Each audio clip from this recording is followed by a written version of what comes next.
Sa makausama, mayong gabi mga kahigalaan, mga kaigsunan.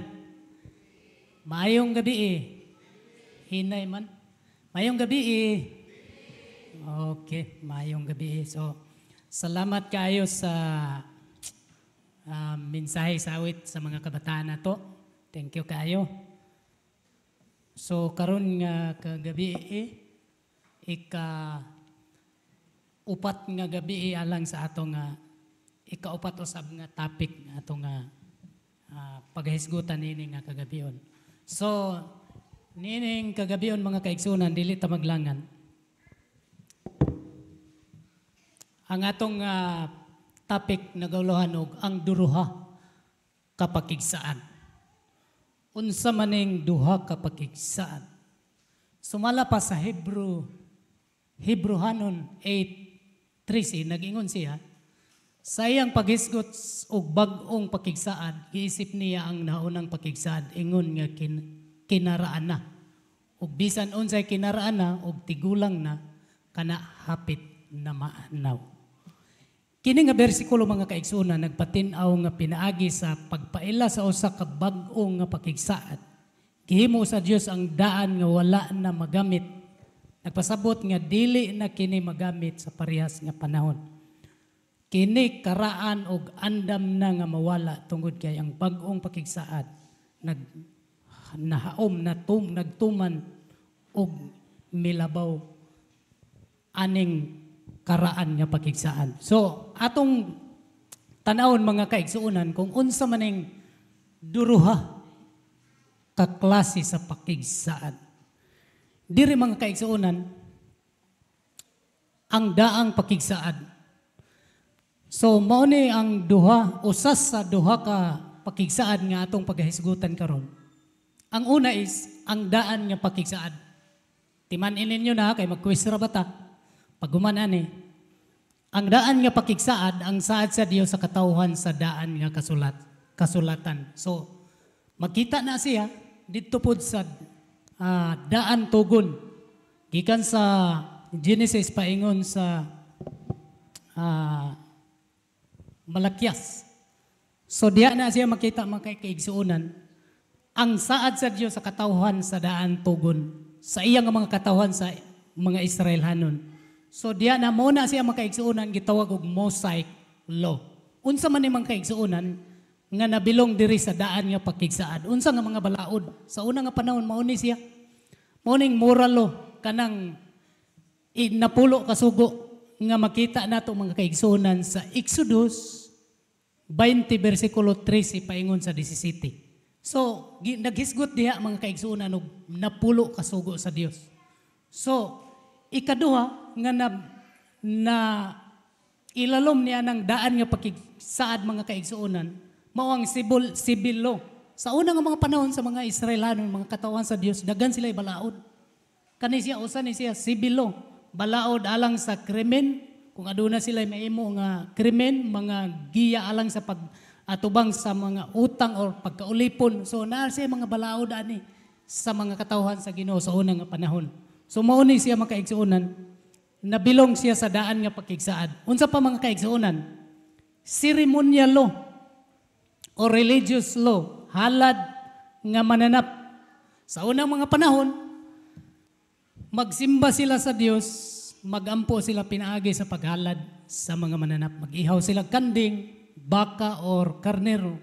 So, makita na nato makaigsunan sa Exodus 25, paingon sa 31, o Exodus 35, paingon sa 40 nga chapter mga kaigsunan. Diya, makita nimo ang mga balaod sa unang panahon sa pag-ihaw mananap, mga piyesta nila, doon na sila yung mga piyesta, pagkaon, mga halad sa templo, o mga katungdanan sa pari. So daghan sila yung mga balaod, nga, which is kani nga mga balaod, na bilong siya dito sa daan nga pakigsaad. Napa mga kaigsuonan, kaning health laws, mga pagdili sa pagkaon, o mga regulasyon sa kahinlo, sama sa kanang hygiene ba, kanang mayong panglawas, tuli, kinahanglan nila tulion.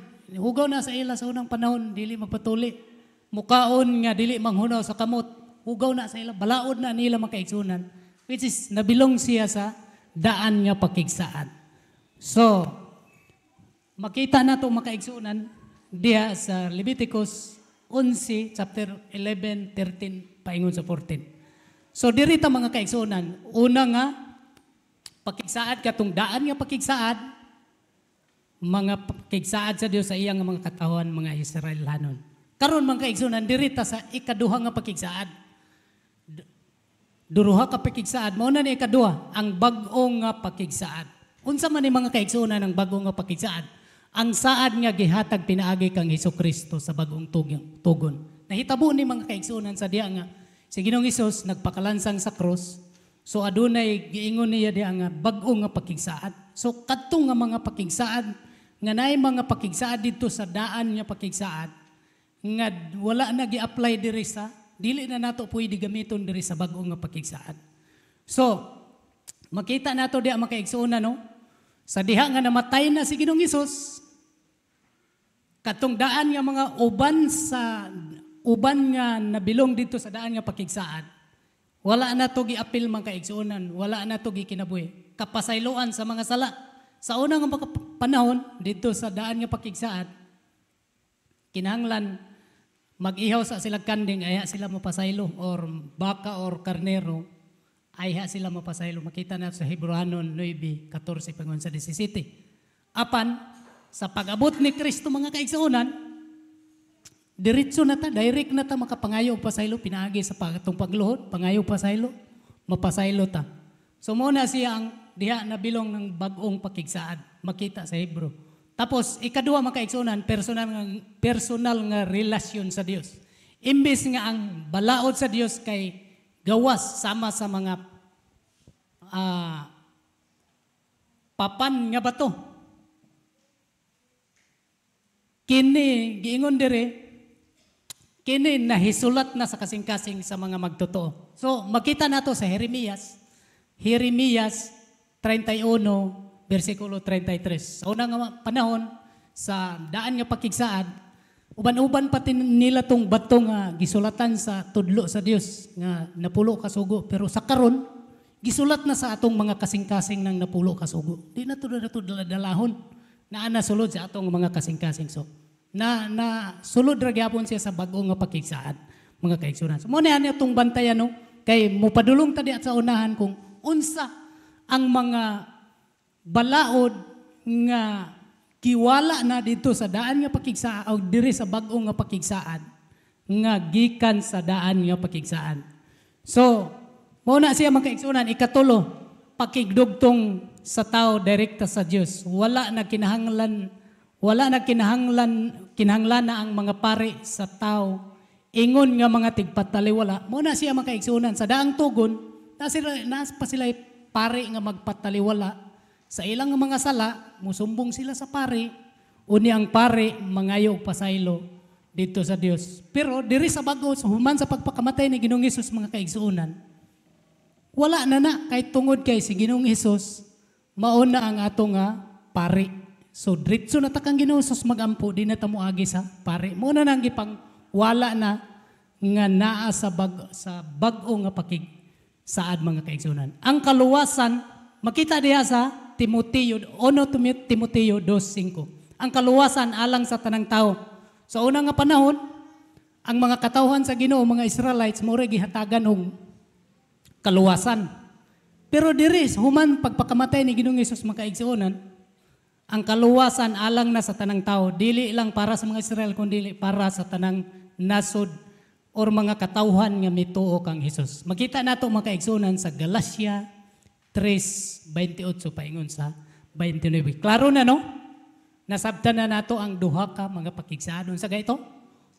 Daan nga pakigsaad o bag-o nga pakigsaad. So mo na siya makaigsunan, gi-proof pud na siya makaigsunan diri sa Exodus 19 versikulo 5, 6 ug 8. Nag-ingon siya, busa karon kung kamo magpatalinghod gayud sa akong tingog og magbantay kamo sa akong mga tugon, nan kamo mamahinlo nga akong kaugalingon nga bahandi gikan sa kinataliwadan sa tanang mga katawhan. Kay ang tibuok nga yuta ako man og ang alang kanako kamo mahimo nga usa ka gingharian sa mga saserdote ug usa ka balaan nga nasod. Kini mao ang mga pulong nga gipamulong mo sa mga anak sa Israel. Og nagingon sa 8 og ang tanan nga katawhan na nagdungan sa pagtubag og miingon ang tanan nga giingon ni Jehova among pagabuhaton og si Moises nagsugilon sa mga pulong sa katawhan ngadto kang Jehova. So muna siya makaigsuonan, makita nato dire nga gipadayon gyapon ang katong balaod nga napulo ka sugo. So diri pod mga kaigsuonan sa Exodus 24:5 paingon sa 8, og nagsugo siya og mga batanong lalaki sa mga anak sa Israel nga naghalad og mga halad nga mga sinunog og naghalad sila og mga halad sa pakigdait nga mga baka alang kang Jehova og gikuha ni Moises ang katunga sa dugo og butang niya kini sa mga dulong og gisablig niya ang mga katunga sa dugo sa ibabaw sa halaran. So makita nato nga sa unang panahon mo na ilang ginabuhat mag-ihaw silang mananap, ihalad nila sa Dios aron mapasaylo ang ilang mga sala. Now, padayon diri mao na to makaigsuonan, sumpay ra to taas na mga utip. Diri po sa Hebrehanon makaigsuonan 9:14 paingon sa 17. Usa ka labaw pagayod niini ang mahimo sa dugo ni Kristo nga pinaagi sa espiritu nga dayon mihalad sa iyang kaugalingon nga walay buling ngadto sa Dios sa paghinlo sa inyong kaisipan gikan sa mga patayng binuhatan aron mag-aalagad kamo sa Dios nga buhi. Sa 15, busa siya mao ang tigpataliwala sa usa ka bag-ong pakigsaad aron nga ang mga gipanawag makadawat sa gisaad nga panulundon dayon sanglit mahitabo man ang usa ka kamatayon nga magtubos kanila gikan sa mga kalapasan nga nahimong ilalom sa nahaunang pakigsaad pa ang naunang pakigsaad ang gihimo nini.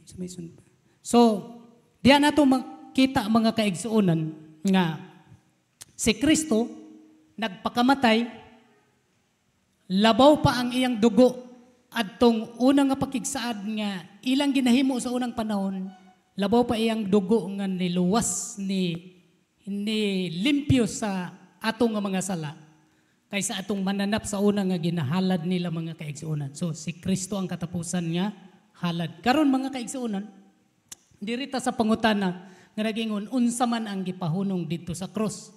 So mo na pod ni atong tukion kay dito gay na sa bag-ong pakigsaad ug daan nga pakigsaad. Adunay mga balao dito nga gipahunong na siya mga kaigsuonan. So diri atong makita kung unsa nga mga balaod nang gipahunong sa Dios. Sa Oseas 2:11 nagkanayon siya og pahunungon ko usab ang iyang tanang kalipay, ang iyang mga fiesta, ang iyang mga bag-ong bulan o ang iyang mga adlaw ipapahulay o ang iyang tanang mga maligdong pagkatigom. Sa mga Israel, lahanon sa una mga kaigsuonan, daghan sila.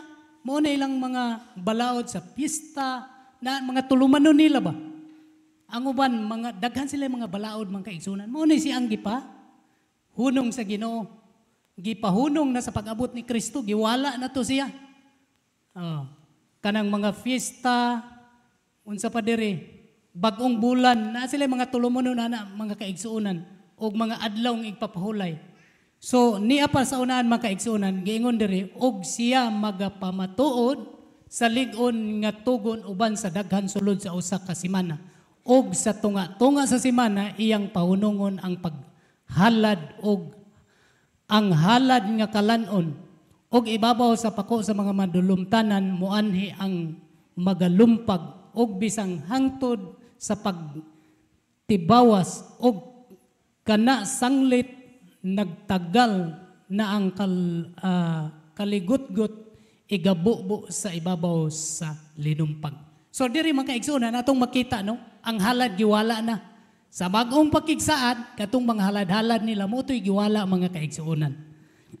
Dire, sa Efeso 2:15, nag-ingon siya, pinagi sa iyang pagkahimong tao, iyang gibungkag ang balaod nga mao ang mga kasuguan ug mga kalagdaan aron mabuhat niya ang usa ka bag-ong tawo gikan sa duruha ka pinaagi sa pag-iu sa kanila uban sa iyang kaugalingon. Sa ingon ni ana magahimo sa kadaitan. So kung atong makita diha, adunay kasuguan pero atong bantayan mga kaigsuonan nga dili na daghan manggod sila mga kasuguan aside pa sa napulo kasugo, dili na mo'y gisgutan diha nga kasuguan. Diri sa unahan, ma-prove nato mga kaigsuonan nga ang napulo kasugo nagpabilin dahi. Wala gi-apil diha nga gipangkuha sa bag-o na nga pakigsaad. Wala gi-apil. So dire sa Efeso dire so nan Deuteronomy 4:2 verse 13. 2 and 13. Nag-ingon siya, dili kamo magadugang sa pulo nga akong gisugo kaninyo. Ni pagkunhuran ninyo kini aron pagabantayan ninyo ang mga sugo ni Jehova nga inyong Dios nga akong gisugo kaninyo. So makita nato no nga ang napulo ka sugo wala na apil dito og kuan wala mga kaigsuonan diri sa bag-o nga pakigsaad. Kundili pabantayan pamanuon mga kaigsuonan no. Bisan gani mukuha ta, bisan pagkuha lang o gamay nga porsyon sa napulo ka sugo, dili pwede. Dili pwede nimo dugangan. Tumanon yun nimo na siya mga kaigsuonan. Karon sa 13 nag-ingon sab siya, og siya mipahayag kaninyo sa tugon nga iyang gisugo kaninyo sa pagtuman bisan ang napulo ka sugo. Og iyang gisulat kini sa duruha ka papan nga bato. So klaro kaayo mga kaigsuonan nga ang napulo ka sugo wala giapil sa pagwala mga kaigsuonan kundili gipatuman hangtod karon. So makita po nato mga kaigsuonan sa Mateo 5:17 nagingon siya, ayaw kamo pagunahuna nga mianhi ako aron sa pagbungkag sa kasuguan o sa mga propeta. Ako mianhi dili sa pagbungkag kundili sa pagtuman ini. Si Ginoong Hesus nag-ingon mga kaigsuonan nga ang napulo ka sugo naaman na sa Mateo no. Sa bagong pakigsaad, nasulat dito sa bagong nga tugon which is ang Mateo na sa bagong tugon. Nag-ingon siya, Ginoong Hesus, wala kumuanhi aron bungkagon ang kasuguan, kundili tumanon mga kaigsuonan. So klaro kay no, nga wala giwala ang napulo kasugo. Karon mga kaigsuonan, ato ning hisgutan, unsa maning napulo kasugo? Sa Exodus 31 versikulo 18, nag-ingon siya, o gihatag niya kang Moises sa diha nga nakahuman na siya sa pakigsulti kaniya sa bukid sa Sinai, ang duruha kapapan sa pagpamatuod, mga papan nga bato nga gisulatan sa tudlo sa Dios. So, gihatag sa Dios dito kang Moises ang duha ka papan nga bato nga gisulat didto sa iya nga pinaagi sa iya nga kamot tudlo sa Dios. Didto man kaigsuonan mao ni siya ang napulo ka sugo. So maura ni siya mga kaigsuonan ang sugo or pulong sa Biblia mga kaigsuonan ang napulo ka sugo nga sinulat mismo sa tudlo sa Dios. So ang uban wala na gisulat sa tudlo sa Dios pero ang napulo ka sugo gikan mismo sa iyang tudlo mga kaigsuonan. So makita nato nga importante kaayo. So kani siya mga kaigsuonan, ang napulo ka mga sugo diri makita nato ang upat ka bahin gugma sa Dios, pagigugma nato sa Dios. Og ang unom ka bahin sa sugo gugma nato sa atong isig ka tao. Nag-ingon siya sa Mateo 22:36 paingon sa 40. Ang tao nangutana magtutudlo unsa ang dakong sugo. Unsa ang dakong sugo sa kasuguan. Gitubag siya ni Ginoong Hesus mga kaigsuonan. Si Hesus miingon kaniya, higugmaon mo ang Ginoo nga imong Dios sa bug-os mong kasing-kasing, Sa bugos mong kalag o sa bugos mong hunahuna, kini mao ang nahaunang dakong sugo. So nangutana ang tao, unsa man day ang dakong sugo, Ginoo? Mao ang paghigugma day nato sa Dios. Usa na siya sa dakong sugo. Ang ikaduha mga kaigsuonan, makita nato diha. Giingon ni Ginoong Hesus, og ang ikaduha sama niini higugmaon mo ang imong isig katao ingon sa imong kaugalingon. So ang duha ka mga dagko nga mga sugo mao ang paghigugma nato sa Dios, ug ang ikaduha paghigugma nato sa atong isig katao, which is atong mahisgutan diri sa unahan mga kaigsuonan, ang gugma sa Dios o gugma nato sa atong isig katao. So ang gugma nato sa Dios diri makita mga kaigsuonan sa Exodus 20 verse 3 paingon sa 17. Nagkanayon siya una, kung nahigugma ka sa Dios, nag-ingon siya, dili ka magbaton og lain nga mga Dios sa atubangan ko.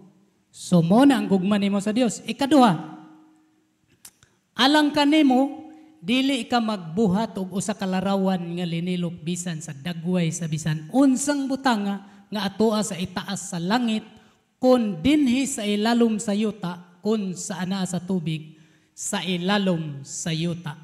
So bisag unsa nga dagwaya mga kaigsuonan nga atong hinimo, bisag unsa pa na kagwapo mga kaigsuonan, kagwapa og ato nang gisimba, mo nang gitawag, mo nang gipahimagno diha nga dili ta maghimo, dili ta magyukbo, dili ta magbuhat og mga larawan og atong simbahon. Tungod kay mo na isupak sa Dios.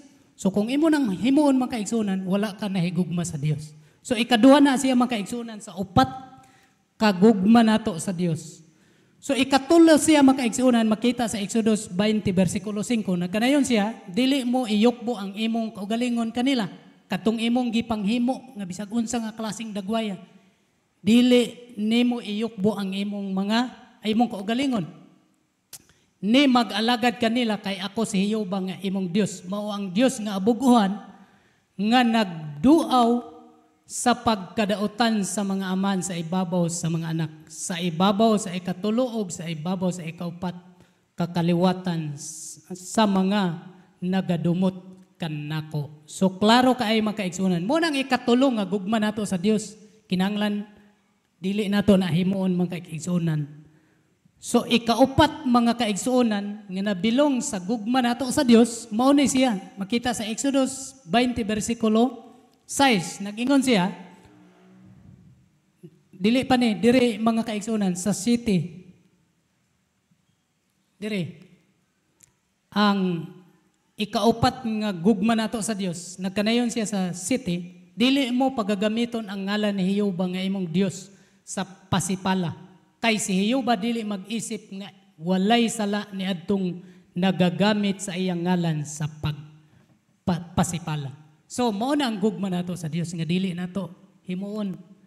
Kinahanglan nga dili ta gamit sa iyang ngalan sa pagpasipala. So ikaupat na siya gugma nato sa Dios. So karon mga kaigsuonan, diri ta sa husay na ta diha no, sa pikas gugma nato sa Dios katong upat. Diri na punta sa gugma nato sa atong isig katao, which is katong duha ka mga dagko nga mga sugo. Gugma sa atong isig katao. Karon makita sa Exodus 20 versikulo 8 paingon sa 9. Ikatulo da ito mga kaigsuonan. Kani ang ikaupat da, sorry. Kani ang ikaupat nga nabilong pa sa gugma nato sa Dios. Hinumduman mo ang adlaw nga ipapahulay aron sa pagbalaan ini. Sa unom ka adlaw, magabuhat ka og buhaton mo ang tanan nga imong buluhaton. Apan ang adlaw nga ikapito mo ay usa ka adlaw nga ipapahulay alang kang Jehova nga imong Dios. Niining adlaw, dili ka magbuhat ikaw bisan ang imong mga anak nga lalaki, bisan ang imong mga anak nga babae, bisan ang imong sulugoon nga lalaki, bisan ang imong sulugoon nga babae, bisan ang imong kahayupan, bisan ang imong dumuluong nga anaas sa sulod sa imong nga pultahan. So sa ikapito ka adlaw nga mao ang Sabado man kaigsuonan, Mao ni atong buhaton kung nahigugma ta sa Dios. Kinahanglan ta mo pahulay, musimba sa Dios na nang adlaw. So, kay sa unom ka adlaw padayon siya sa gugma nato sa Dios. Kay sa unom ka adlaw gibuhat ni Jehova ang langit ug ang yuta, ang dagat ug ang tanan nga anaan ini, ug mipahulay sa ikapito ka adlaw busa gipanalanginan ni Jehova ang adlaw nga igpapahulay ug gibalaan niya kini. So, kung nahigugma ta sa Dios, apil ni sa atong gugma ikaupat din ni. Katulot to gay ng kuan previous. Mo ni ang ikaupat. So, magsimba ta sa adlaw ipapahulay nga mo ang Sabado. Karon diri na pud ta siya mga kaigsunan sa gugma nato sa atong isig ka tawo.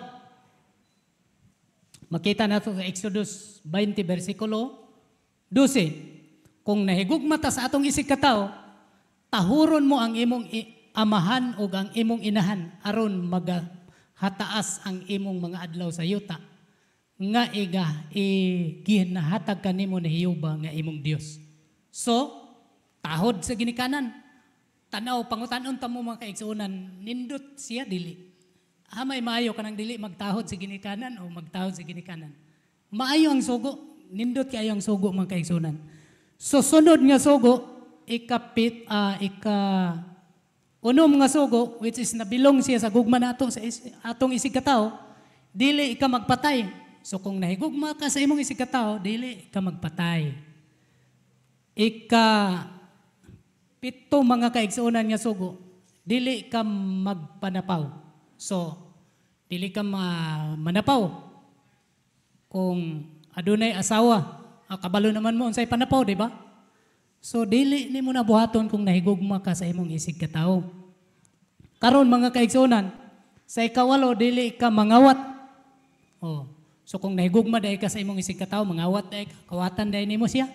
So, dili gini mo kawatan. Diyan na siya nabilong mga kaigsunan sa gugma nato sa atong isig ka tawo. Diri mga kaigsunan sa Exodus 20 versikulo 16, dili ka magsaksi og bakat-batok sa imong isig ka tawo. So kung nahigugma ka sa imong isig ka tawo, dili ka magsaksi og bakat-batok kaniya. So klaro ka siya mga kaigsunan. Ikanapulo mga kaigsunan, dili ka maibog sa balay sa imong isig ka tawo. Dili ka maibog sa asawa sa imong isig ka tawo, ni sa iyang sulugoon nga lalaki, ni sa iyang sulugoon nga babae, ni sa iyang baka, ni sa iyang asno, ni sa unsang butang nga iya sa imong isig ka tawo. Bisan ang pagkaibog ana ang mga kaigsunan nga mga butang, dili ginato na buhaton kung nahigugma ta sa atong isig ka tawo. Nindot siya mga kaigsunan, no? Ang napulo ka sugo. So, karon mga kaigsunan, napulo ka mga yabi sa kalinaw o kalipay. Abi ninyo mga kaigsunan, no? Kung ang mga tao nga nagpuyo diri sa Pilipinas, kita bitaw og matinumanon ta sa napulo ka sugo, perting linawag sa Pilipinas, wag patay. Katong niagi nga si Mana, kawatan mi diya sa kuan kay mo lagi na. Basta dili matinumanon gani sa napulo ka sugo mga kaigsunan. Gubot yun na siya. O way kalipay. So, aron magmalipayon ka, matinumanon sa sugo sa Ginoo. Kung matinumanon tatanan mga kaigsunan, wag gubot sa Pilipinas. Way gera ron. Walay patay, walay kawat diha. Kay may pangawat, bawal ang pangawat. Dili maibog, dili magsaksik bakak. Nindot siya, di ba? So kung gusto ta nga malinawon ug malipayon atong kinabuhi, kanig yung pagkamatinumanon sa mga sugo sa Ginoo atunay nga buhaton. So nindot siya. Karon mga kaigsunan, ang Juan 3:4 nag-ingon siya, ang tanan nga nagahimog pagpakasala, nagahimog paglapas sa sugo, kay ang pagpakasala maumay paglapas sa sugo. Unsay basihan nimo mga kaigsunan nga ikaw nakasala? Di ba? Naglapas ka sa sugo. So, kung naglapas ta sa sugo, siyempre nakasala ta. Kay na may sugo. So, klaro kaayo na mga kaigsunan. Sa Ecclesiastes 12:13 nag-ingon siya, kini mao ang katapusan sa butang, ang tanan na dungog na, kahadloki ang Dios ug bantayi ang iyang mga sugo, kay kini mao ang tibuok nga katungdanan sa tao. So, kung imong tanawon mga kaigsunan, ang pagtuman daw sa napulo ka sugo is katungdanan nato nga tao. Dili lang kay magunahuna ta nga para ra naman na sa mga Israelanon. How much more man kaigsuonan kung moingon mutuot ana pananglitan tugtan ta mo nga.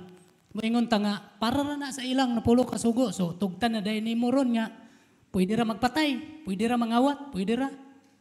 So di gid na siya pwede man kaigsuonan. Kinahanglan sa tanan tao ato ng katungdanan nga ato gina siyang tumanon. Pero dili magpugos ang Ginoo, di nato na tumanon. Ang resulta lang kung mupugos gyud ta nga di nato tumanon, makasala gyud ta mga kaigsuonan. So mao na siya. Karon makita sa Salmo 119 bersikulo 1, bulahan sila nga hingpit sa dalan nga nanaglakaw sa kasuguan ni Hioba. Sa diha nga ikaw matinumanon sa sugo mga kaigsuonan, sa napulo ka sugo. Saad ni Ginoong Hesus, mahimo kang bulahan. Bulahan yun mga tao matinumanon oy. Mahimong bulahan. Karon mga kaigsuonan, sa Roma usab nag-ingon usab siya diri. Sa Roma 2:13 nag-ingon siya, kay dili ang mga nagpatalinghog sa kasuguan mao'y matarong sa atubangan sa Dios. Kundili ang nagatuman sa kasuguan mao'y pakamatarungonon. So, bantayan ninyo ha, kay mo gawas ni sa question niya. Dili ang mga nagpatalinghog, dili lang taman nga karon mga kaigsuonan nakadungog mo. Dili na mo'y makapamatarong sa inyo, pero ang makapamatarong sa inyo kanang pagtuman sa kasuguan. So mo na, klaro kayo? Kundili ang mga nagtuman sa kasuguan mao'y pagamatarungon. So klaro ka ay siya mga kaigsuonan, way makalalis ana nga teksto. Kung nahigugma kamo kanako, magabantay kamo sa akong mga sugo. Sumala sa Juan 14:15. So ang paghigugma nato sa Dios, ang pagbantay nato sa iyang mga sugo, nagpadayag nga nahigugma ta sa Dios. Sa atong nahisgutan gay nga niagi no. Sa Roma City 12 nag-ingon usab siya, busa ang kasuguan balaan man, og ang sugo balaan og matarong og maayo. So kinsa may moingon sa inyo mga kaigsuonan nga daotan ang sugo nga atong gihisgutan gay na di ba maayo? Klaro man gyud kaayo. Balaan ang Ginoo mismo nag-ingon nga balaan ang sugo. Oh, matarong og maayo. So kung matinumanon ta sa sugo, di gyud ni makadaot sa ato. Makaayo ni sa ato mga kaigsuonan nga magkinabuhi itang malipayon, gingon gay na, malipayon og walay kasamok.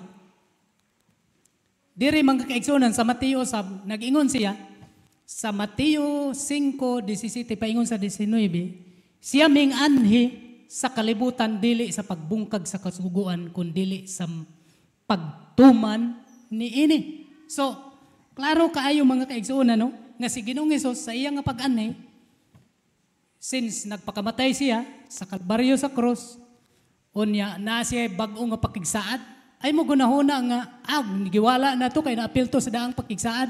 Pero klaro kay giingon niya diri sa Mateo nga ni anhi si Kristo dili sa pagbungkag mga kaigsuonan sa kasuguan, kundi sa pagtuman.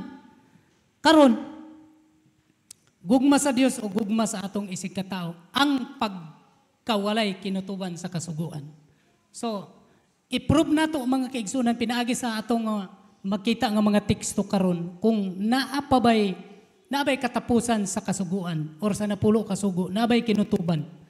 Karon diri mga kaigsuonan sa Salmo 89 bersikulo 34, dili ko pagalapason ang akong tugon ni pagaalisdan ang butang nga migula sa akong mga ngabil. Ang Dios mismo nag-ingon nga dili niya lapason. Unsa man tong butang or mga pulong nga nigula sa iyang ngabil, ang iyang napulo kasugo, dili niya pagalapason. Sa Deuteronomy 4:13 nag-ingon usab siya mga kaigsuonan, og siya mipahayag kaninyo sa tugon nga iyang gisugo kaninyo sa pagtuman bisan ang napulo kasugo ang iyang gisulat og iyang gisulat kini sa duruha ka papan nga bato. So gisugo kita nga atong tumanon ang napulo ka sugo. Niya pa mga kaigsunan, giingon diri sa Mateo 15:17 paingon sa 19 gyapon. Ayaw kamo pagunahuna nga ako miani sa pagbungkag sa kasuguan, kun sa mga manalagna wala ako moanhi sa pagbungkag kundili aron sa pagtuman. Nag-ingon siya sa 18, nagpadayon, kay sa pagkamatuod magaingon ako kaninyo nga hangtod nga mahanaw ang langit ug ang yuta walay pagasayloan sa kasuguan bisan o sa kakudlit bisan o sa katulpok hangtod nga ang tanan matuman sa hingpit. So imong makita di ano, bisag usa ka gamay nga kudlit o gamay nga tulpok, dili gyud na sayloan hangtod nga ang tanan matuman mga kaigsuonan. Mangutana ko sa inyo, naglungtad pa ba ang langit o ang yuta? Ingon daw, hangtod nga maglungtad pa ang langit o ang yuta, walay laktawan sa kasuguan kundi bisag tuplok, tulpok lamang mga kaigsuonan o kudlit. Dili gyud na siya sayloan, tumanon gyud na siya. So, bugat kay siya nga kuan mga kaigsuonan. Tungod niini bisan kinsa nga magalapas, aduna po'y warning diri.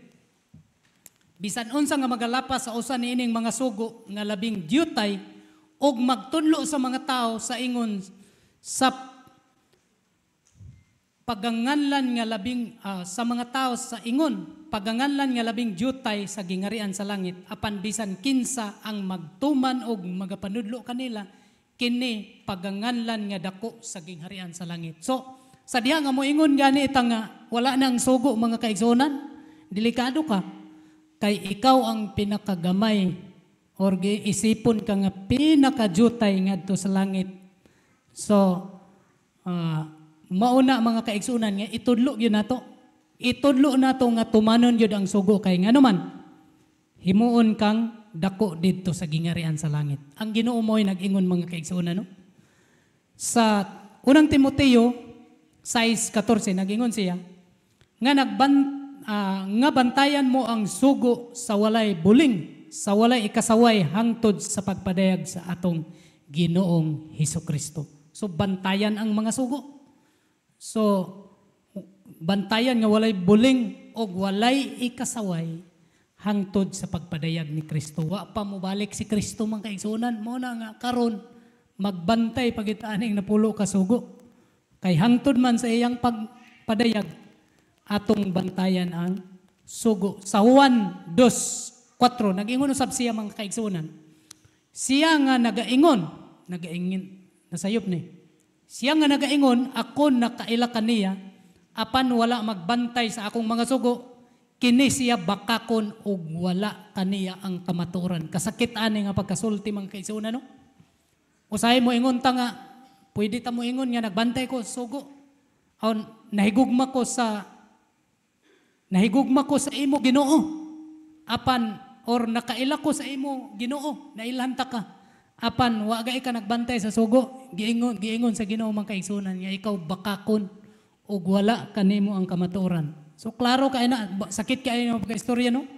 Pero maunay tinuod mga kaigsunan. Pinadayag 14:12 nag-ingon sad siya, ani ang pailob sa mga balaan, sila nga nagbantay sa mga sugo sa Dios ug sa mga tinuohan ni Jesus. So kung kita matinumanon sa sugo sa Dios, gitawag nga mahimong balaan. Ani ang pailob sa mga balaan? Sila nga nagabantay sa mga sugo sa Dios o sa mga tinuohan ni Jesus.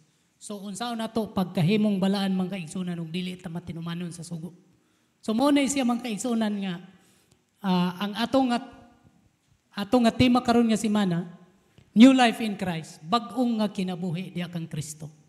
So, dili mabago ang atong mga kinabuhi kung dili ta matinumanon sa mga sugo sa Dios. Pwede nato ingnon nga nahigugmata sa Ginoo or nakaila ta sa Ginoo, mainampuon gayta sa Ginoo, pero dili ta katuman sa sugo. Pwede ingnon gyud ta sa Ginoo mga kaigsunan nga ikaw bakakon ug wala kaniya ang kamatuoran. So diri sa pagkamatinumanon sa iyang sugo, makabaton ta og kinabuhi nga bag-o diha kang Kristo. So, maore ni ang atong pagpamalandong nini nga kagabion mga kaigsunan. Daghan salamat sa inyo nga pagpaminaw. Karon andam na mo sa atong quiz. Andam na mo? Naana mo'y papel o kuan? Ballpen? Nana? Sige daw be. Kay tanaw na to kung nakasabot ba mo. Tanaw na to kung nakahinumdum. Wa pa ba mo nalimot sa atong gihisgutan gaya na. So, una nga pangutana. Sulat ng ngalan, humana? Sige daw, sulat ng ngalan. Okay na? Ready na? Sige, una nga pangutana. Sa Roma 12:13, gibalik-balik na ako ni gayon ng mga kaigsunan. Sa Roma 12:13, nag-ingon, kay dili ang mga nagpatalinghog sa kasuguan mo'y matarong sa atubangan sa Dios. Kung dili ang mga blank, unsa man to? Sa kasuguan mao ang pagamatarungon. Dili lang taman tamaminaw, apan, giingon dire, kundili ang mga blank. Maunay question sa number 1. Answer na? Dili lang taman sa pagpaminaw mga kahigalaan. Kinahanglan po na to nga? Okay. Okay na? Naka-answer na? Okay. Sunod nga question na? Sunod nga question, makita na di ang ikaduha o ikatulo, ikaupat o ikalima. Basahan na to sa ikaduha nga pangutana sa Juan 14:15. Nag-ingon si Ginoong Hesus, kung nahigugma kamo kanako, inyong bantayan ang akong mga unsa man blank. Kung nahigugma ta sa Ginoo, atong bantayan or atong tumanon ang unsa man. Samanto atong gihisgutan karon. Sayon ra man kaayo, mga bright man mo.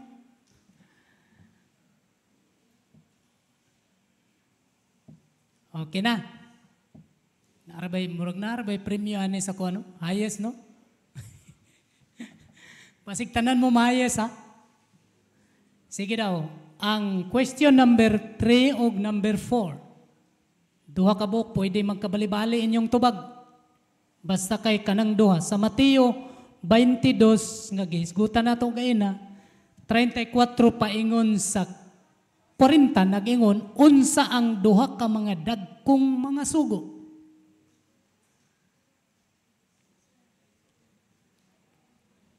Dagko nga mga sugo, duha, ang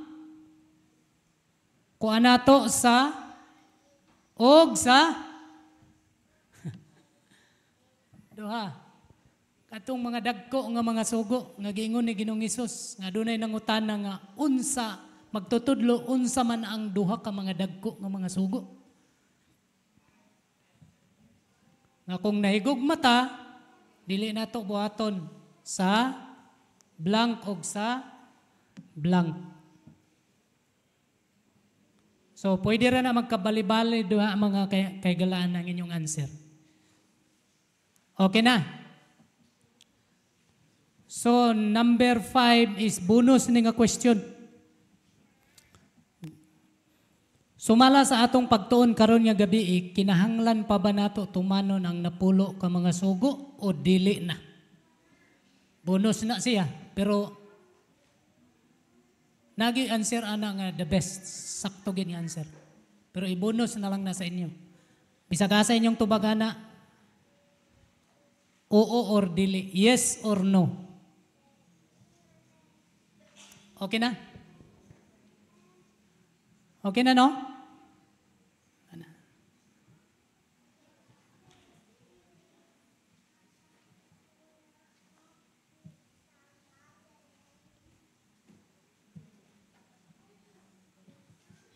Okay, dagan salamat. Ang Dios magapanalangin kanatong tanan.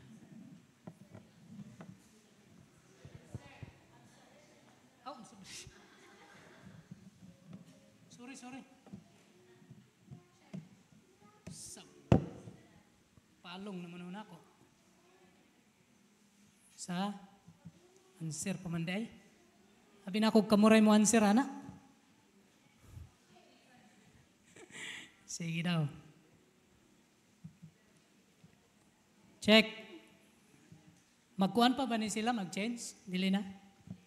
Kamuray mag-check mga kaigsunan kay tanaw na to og nagtuman ba mo sa napulo ka sugo? Kanang dili mamakak ba? Honest ba, honest? So, test na sa inyong kuhan kung matinumanon mo sa napulo ka sugo. So, ang tubag mga kaigsunan, ang tubag sa una nga question is, ako sang basahon na, sa Roma 12:13 nagingon kay dili ang mga nagpatalinghog sa kasuguan mao'y matarong sa atubangan sa Dios kundi ang mga blank, ang mga nagbantay sa kasuguan. Nagbantay. Kung naay word nagbantay sa kasuguan, pwede ra. Pwede ra pod nagbantay. Okay na siya. Dili lang tong taman tong naminaw, apan nagtuman or nagbantay or nagtuman, pwede. O pwede ra. Nagtuman, nagbantay sa kasuguan. Pwede ra. Okay. Sunod nga pangutana. Sa Juan 14:15, nag-ingon si Ginoong Hesus, kung nahigugma kamo kanako, inyong bantayan ang akong mga... Okay, very good. Right man mo. So, okay. Number 2 is mga sugo. Sa Mateo 22:36, paingon sa 40, unsa ang duha ka mga dagkong mga sugo? Balik-balik yun nato na gaya na. Ha? Gugma nato sa? Unsa to? Very good. Gugma nato sa Dios o gugma sa isig katao. O itong duha kadagko ng mga sugo. Pwede na ang magkabali-bali sa 3 and 4. Pwede na. Bisag asa. Gugma sa Dios o gugma nato sa atong isig katao. Karon, sumala sa atong pagtuon karon nga gabi, kinahanglan pa ba nato tumanon ang napulo ka mga sugo? Unsay tubag ninyo? Yes, dili? Yes. Okay. Pero kung ni butang pod mo no, inyo na nga pagpili, pero yes gyud ang tubag ana. Tumanon gyud nato ang napulo ka sugo mga kaigsunan. So, mo na siya. So, ikuan ninyo, total ninyo yung answer. Murag tanan man mo na perfect. So, hatag dayon na asa man hatag. Insay mo kulik ka na. Itapok na lang ninyo diya sa kuan. Kulikon. So, daghan salamat mga kaigsuunan. Ang Dios magapanalangin kanatong tanan.